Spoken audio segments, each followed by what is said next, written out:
Good morning, neighbors. Cucumbers are coming in quick and in a hurry, which means I have to start on my pickles. I told you before, for me, I always get asked, how are your pickles crispy? What are you doing? And this is from years of trial and error, okay? Tried pickle crisp, tried cold water, tried all the things to get my pickles to be crispy and still end up with a soft pickle. I don't want a soft pickle. The answer to that for me has been pickling lime, which is calcium hydroxide.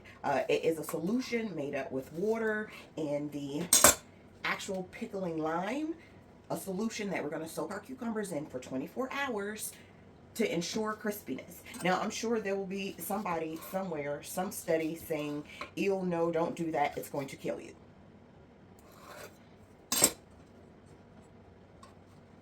I think I'll take this joy. I think I'll be okay. So right now I'm just slicing my cucumbers. I don't use my ends, but this is for bread and butter pickles, which are my sister's favorite, really tasty. And because I have like a pretty good batch right now, I'm going to do all of our bread and butter. So I'm slicing. These are the Boston pickling cucumbers that we grow. Our regular cucumbers, I will normally use those for our spears and relish and bigger things like that. But the Boston pickling can be pickled, sliced, and whole. Okay, so now let's talk the workings, the science of it all, okay? How do you measure how much of your pickling lime you need as opposed to how many cucumbers you have? Now, I'm going to give you the teaching part of it so that you know, and then I'm going to give you what I do, okay? Okay, so for 7 pounds of cucumbers, you're going to do 2 gallons of water to 1 cup of pickling lime, okay? So for every 7 pounds, 2 gallons of water, 1 cup of pickling lime. But you know we do small batch over here, so that's not going to work for us. Basically, we just need enough solution to cover our cucumbers, okay? And you could do your easy measuring for your water with your half-gallon ball jars, so you're not, playing around with the numbers. So we'll start with a gallon of water, which means then we need a half a cup of pickling lime. Correct. And if you were doing an even smaller batch, and let's say you were using a half gallon of water, that would be a quarter cup of pickling lime. Absolutely. Now, I don't weigh my cucumbers because I just figure I just need them to be submerged. I haven't had any issues with that, so that's what I do, but I gave you the right way too. We're going to use non-reactive utensils when we are mixing our pickling lime. We're not going to be using aluminums, steel, any of that stuff. It will react. So we have our ceramic bowl and our wooden spoon. I'm going to put my pickling lime directly into the water, stir it really quickly because you will notice that your pickling lime will separate from your water. It does not mean that it's not working. It does not mean that you did anything wrong. It's just the nature of the beast. Be careful when you're putting your pickling lime into the water. It will dust up.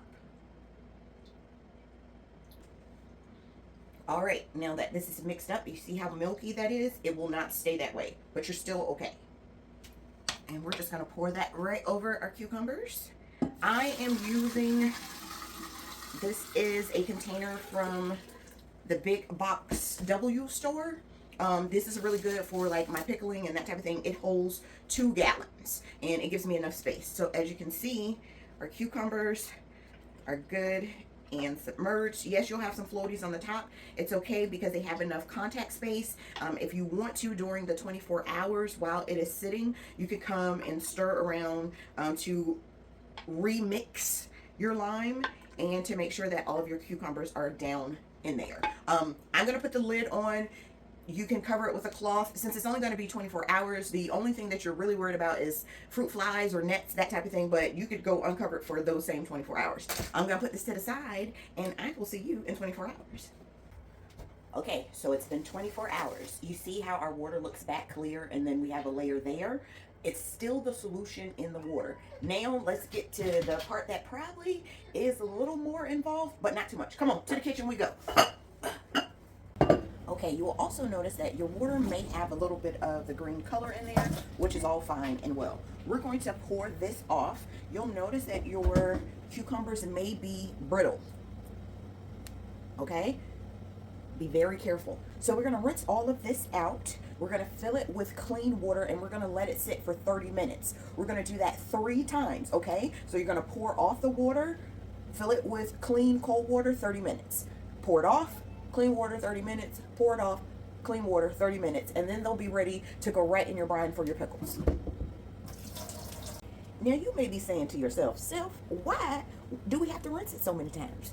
Because although your pickling lime is food safe, we don't want to ingest a lot of that. It'll make you upset and it's not good for you, okay, a lot of it. So we're making sure we're getting it completely in all the cell walls, because remember, it was sitting there for 24 hours. Now again, why would I want to do all this work? If you don't want a quality pickle, then just say that. Okay, so we've done our 3 rounds. They are out, still very crispy, and they're going to stay that way. Now from this point here, any brine that you want, your dill, these are my sister's bread and butter pickles, so that brine is going right now. But that is how I ensure crisp pickles. Yes, it's a little involved, but I've never been disappointed in how they turn out. Okay, I hope this helps in making your crispy pickles this season. Okay, neighbor, I'm gonna talk to you.